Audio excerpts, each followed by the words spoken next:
तो जैसे हम एग्जांपल लेते हैं कि आपके घरों में जो स्विचेस लगे हुए हैं, सो आपको मान लीजिए कोई एक पर्टिकुलर लाइट ऑन करनी है किसी रूम की। देन आप क्या करते हैं, आप किसी एक स्विच को ऑन करते हैं। Hello guys, you welcome on my channel code hacker. So guys, इस वीडियो में हम बात करेंगे अपने स्विच केस के बारे में कि जो सी लैंग्वेज के अंदर हम अपना स्विच केस कैसे इंप्लीमेंट करते हैं।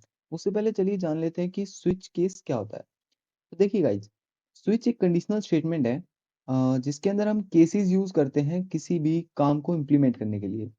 मतलब जिस जगह हम बहुत सारे इफ एल्स यूज करते हैं, उसी जगह हम क्या यूज कर सकते हैं, अपना स्विच केस। ये क्या है, ये इफ एल्स जो स्टेटमेंट्स हैं, उससे एफिशिएंट मेथड माना जाता है कि हम किसी भी एक पर्टिकुलर काम को कराने के लिए अपना स्विच केस यूज करते हैं। जैसे हम एग्जांपल लेते हैं कि आपके घरों में जो स्विचेस लगे हुए हैं, आपको मान लीजिए कोई एक पर्टिकुलर लाइट ऑन करनी है किसी रूम की। देन आप क्या करते हैं, आप किसी एक स्विच को ऑन करते हैं। उससे क्या होता है, आपका जो लाइट बल्ब है वो ऑन हो जाता है। इसीलिए हम क्या करते हैं, अपने जो प्रोग्रामिंग के अंदर स्विच केस का यूज करते हैं। मतलब किसी एक पर्टिकुलर काम को कराने के लिए हमें एक स्विच प्रेस करना पड़ेगा। क्या करना पड़ेगा, हमें एक स्विच प्रेस करना पड़ेगा। तो उस स्विच को हम कैसे प्रेस करेंगे वो हम देखते हैं। सबसे पहले हम एक बार और समझ लेते हैं कि स्विच केस क्या होता है। तो देखिए guys, switch statement, instead of writing many if else statement, you can use a switch statement. क्या बोल रहा है ये कि मतलब जिस जगह हम बहुत सारे इफ एल्स स्टेटमेंट को यूज करते हैं, वहां पर हम स्विच स्टेटमेंट यूज कर सकते हैं। मतलब इफ एल्स स्टेटमेंट को हम बार बार यूज करने के बजाय सिर्फ एक बार स्विच स्टेटमेंट यूज कर देंगे, सो हमारा code more efficient and easy हो जाएगा। सो गाइस देखिए, the switch statement selects one of many codes block to be executed. मतलब जो स्विच स्टेटमेंट है वो क्या करता है कि मतलब जो आपका किसी एक पर्टिकुलर कोड ऑफ ब्लॉक को एग्जीक्यूट करता है। मान लीजिए यहाँ पे जो आपको यहाँ पे दिख रहा है वो क्या है, आपका स्विच केस का पूरा सिंटेक्स है। कैसे आप अपने सी प्रोग्राम के अंदर स्विच केस को इंप्लीमेंट करेंगे। तो देखिए गाइस, स्विच के अंदर क्या है, आपका एक्सप्रेशन। एक्सप्रेशन क्या होगा, मान लीजिए आप एक्सप्रेशन के अंदर कोई भी सिंबल डाल रहे हैं। मतलब मान लीजिए मैं यहाँ डालता हूँ सिंबल। सिंबल के अंदर क्या होगा, आपका जो सिंबल होगा वो एक्स से मैच हो रहा है, तो आपका ये वाला ब्लॉक ऑफ कोड एग्जीक्यूट हो जाएगा आपके प्रोग्राम के अंदर।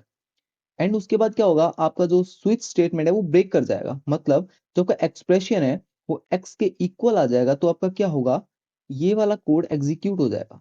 एंड आपका जो ये स्विच एक्सप्रेशन है उससे आप बाहर आ जाएंगे।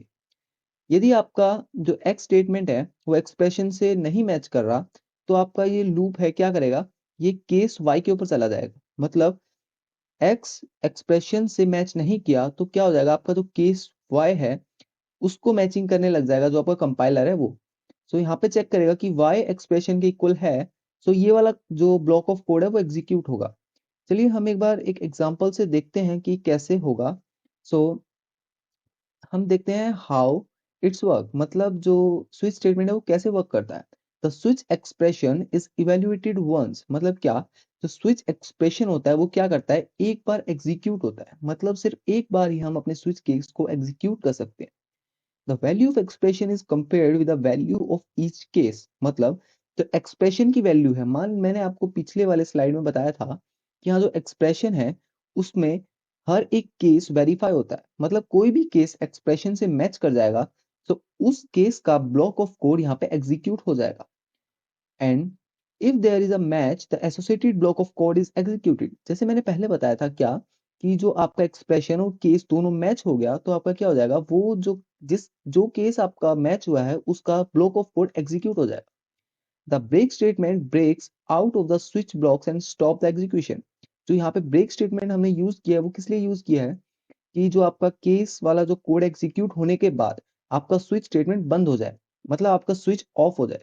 यदि आप यहाँ पे ब्रेक स्टेटमेंट नहीं यूज करते, मतलब यहाँ पे आप ये ब्रेक स्टेटमेंट नहीं यूज करते, तो आपका जो एक्स है वो केस वाई पे भी शिफ्ट हो जाएगा। मतलब एक्स वाला जो कोड है वो तो प्रिंट होगा ही, देन वाई वाला कोड और मतलब वाई वाला कोड भी प्रिंट हो जाएगा। एंड अब हम बात करते हैं डिफॉल्ट। डिफॉल्ट की बात करेंगे हम इस एक प्रोग्राम बनाने के बाद, क्योंकि वहां पे आपको अच्छे से समझ आएगा कि डिफॉल्ट का हम क्यों यूज करते हैं। देखिए, यहाँ पे हम एक रोबोट लेते हैं। उस रोबोट को मान लीजिए ये आप है। आप इस रोबोट के 5 स्विचेस देख रहे हैं। ABCDE। इसके अंदर क्या है, यदि आप किसी एक पर्टिकुलर स्विच को प्रेस करेंगे तो ये रोबोट क्या होगा, आपको अलग अलग लैंग्वेजेस के अंदर हेलो बोलेगा। मतलब इंग्लिश के अंदर आप क्या बोलेंगे, हेलो। फ्रेंच के अंदर क्या बोलेंगे आप, बोंजूर।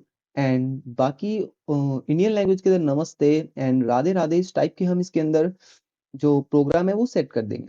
सो गाइज हम इसके ऊपर एक स्विच केस लिखते हैं कि हमारा जो ये रोबोट है वो कैसे वर्क कर रहा है। सो हम चलते हैं अपने VS कोड के ऊपर एंड यहाँ पे हमारा VS कोड ऑन हो चुका है। एंड यहाँ पे हम एक सी प्रोग्राम लिखेंगे जिसके अंदर मैंने स्विच डॉट सी नाम से एक फाइल बना ली। अभी देखिए गाइज यहाँ पे मैं अपना फाइल का जो हेडिंग है वो लिख देता हूँ, हैशटैग इंक्लूड stdio.h। ये हमने अपनी हेडर फाइल ऐड कर दिया अपने सी प्रोग्राम के। अभी इंट मेन, अभी देखिए गाइस सबसे पहले हमें क्या लेना पड़ेगा, हमें सिंबल्स लेने पड़ेंगे यूजर से कि यूजर कुछ वैल्यू डाले। मतलब आपको ये बटन प्रेस कीजिए अपने कीबोर्ड से, उसके बाद आपको जो आपका कंपाइलर है, जो आपका VS कोड है वो आपको आउटपुट देगा। सो देखिए गाइस मैं यहाँ पे कैरेक्टर ले लेता हूँ, उसके अंदर मैं सिंबल इनिशियलाइज करा देता हूँ।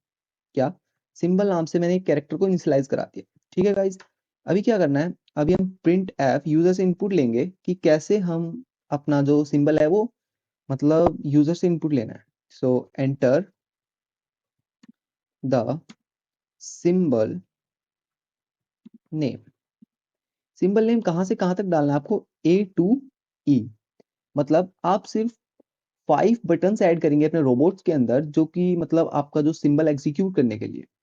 तो मैंने यहाँ पे लिख दिया है, जो आपको एंटर करने से, जो आपको बटन एंटर करने से पहले जो आपको लाइन दिखाई देगी वो आपको ये वाली लाइन दिखाई देगी आपके टर्मिनल के ऊपर।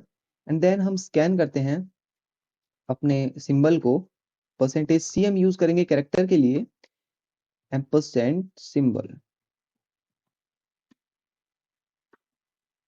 अभी गाइस देखिए यहाँ पे हमने अपना सिंबल को इनपुट ले लिया यूजर से। अभी क्या करना है, हम अपना स्विच केस को इंप्लीमेंट करेंगे। स्विच केस का सिंटेक्स लिखेंगे। सबसे पहले क्या लिखेंगे हम, स्विच।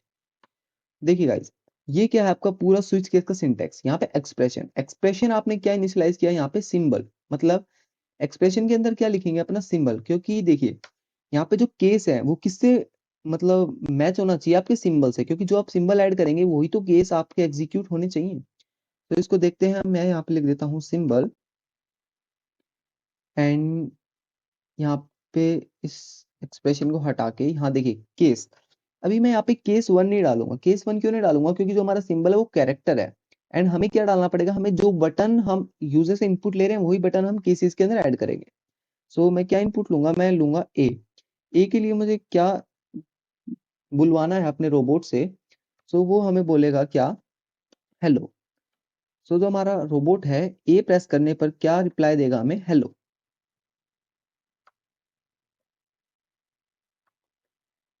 ये हमने क्या किया है, ये देखिए केस ए। मतलब यदि आपका सिंबल आप ए इनपुट डालेंगे यहाँ पे एंड देन जो आपका सिंबल ए आ जाएगा, देन केस ए आपका यहाँ पे मैच हो गया तो आपका क्या प्रिंट हो जाएगा, हेलो।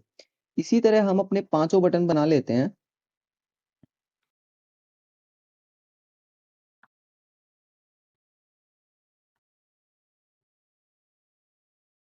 यहाँ पे मैं डालता हूँ B, C, D and E। अभी देखिए गाइस बी के अंदर आपका रोबोट क्या बोलेगा, आपको आपको ये बोलेगा बॉन्जियो।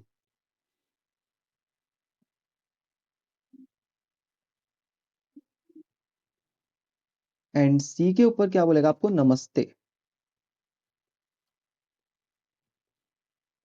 And then Radhe Radhe.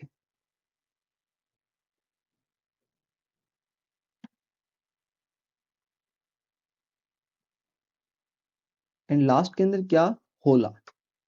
होला किसी कंट्री का एक हेलो करने का स्टाइल है।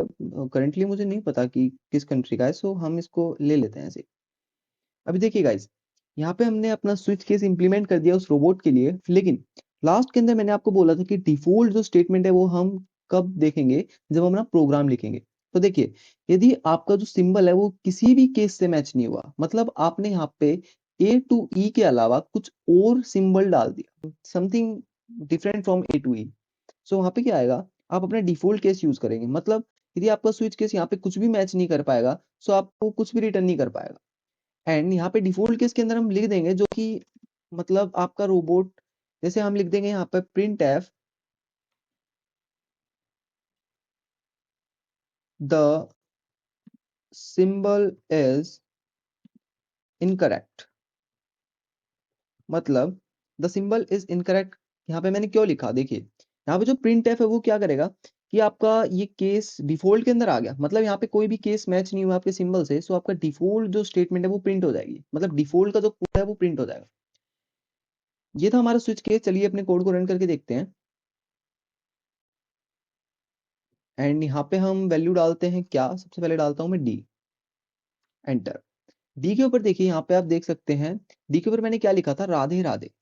सो मतलब आप यहाँ पे समझ सकते हैं कि स्विच केस कैसे वर्क कर रहा है। मतलब आप कोई एक स्विच प्रेस कर रहे हैं, मतलब अपने लैपटॉप से या कंप्यूटर से कोई भी एक वैल्यू डाल रहे हैं, कोई भी एक स्विच डाल रहे हैं, उससे क्या होगा, आपको कोई आउटपुट मिल रही है। मतलब स्विच केस हम कहाँ यूज कर रहे हैं, जहाँ पे हम इफ एल्स, अभी इसी कोड को हम इफ एल्स से लिखते तो हमें मतलब कितना बड़ा कोड लिखना पड़ता। मतलब हर एक चीज के लिए इफ एंड एल्स, इसमें क्या है, आप सिंपल एक सिंबल को इनिशियलाइज कीजिए या फिर किसी भी और वेरिएबल को जो कि आपको मतलब अपना प्रोग्राम लिखना है, जिस भी तरह आपको स्विच केस यूज करना है उसके अकॉर्डिंग आप अपना जो प्रोग्राम है उसको इनिशियलाइज कीजिए। एंड आप ऐसे अपना कोड लिख सकते हैं। एंड चलिए अभी हम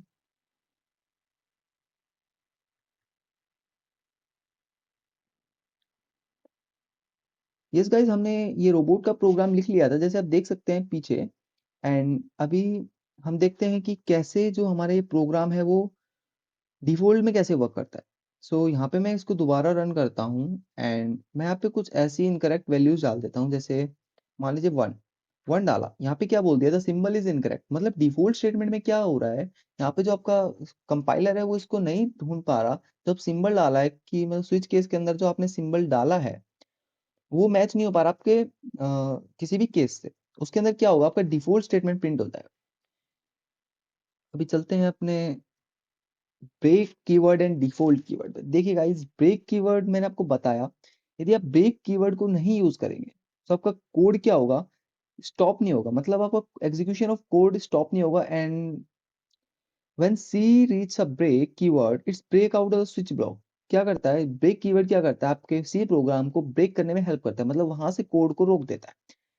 this will stop the execution of more code and case testing inside the block. ये क्या करता है, किसी भी एक ब्लॉक के अंदर मतलब जहां पे आप ब्रेक यूज करेंगे उसके बाद वो उस कोड को एग्जीक्यूट नहीं होने देता।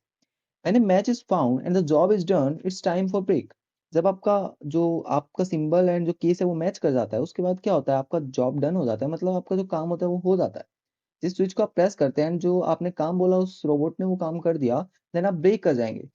रोबोट आपको बोलेगा कि अब आप दूसरा बटन दबाइए, मैं कुछ और काम कर सकूं आपके लिए, तो उसमें then again the break statement is use. Default keyword क्या होता है, डिफॉल्ट कीवर्ड मैंने आपको अच्छे से समझाया था कि मतलब केस, कोई भी केस सिंबल से मैच नहीं कर रहा या आपके स्विच एक्सप्रेशन से मैच नहीं कर रहा, वहां पे आपका डिफॉल्ट कीवर्ड एग्जीक्यूट होगा। ठीक है गाइज। सो ये था हमारा स्विच केस का वीडियो एंड इसके बाद हम और भी टॉपिक्स कवर करेंगे अपने सी प्रोग्रामिंग के ऊपर इसी तरह। So thank you so much guys and मिलते हैं नेक्स्ट वीडियो के साथ।